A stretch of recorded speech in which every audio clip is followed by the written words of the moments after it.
L'astrologie a beaucoup à apprendre à l'historien, en tout cas l'astrologie telle que je la conçois.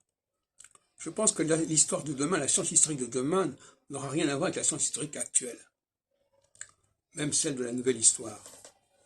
Quoique la nouvelle histoire essaye de dépasser cela, la nouvelle histoire essaye quand même de ne pas trop dépendre de phénomènes pittoresques et de documents trop précis qui brouillent, c'est l'arbre qui cache la forêt, qui brouille la perspective générale.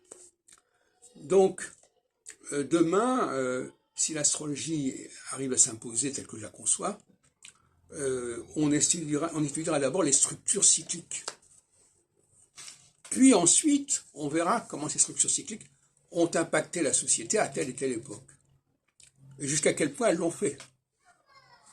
C'est toute la problématique que j'aime beaucoup du décalage entre la source et ses manifestations en aval, entre la norme et ses errances.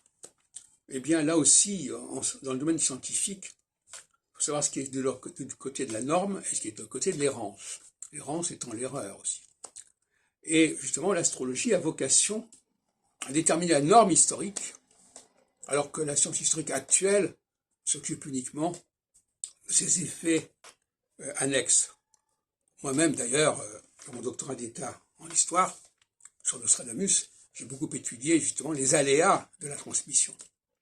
Mais,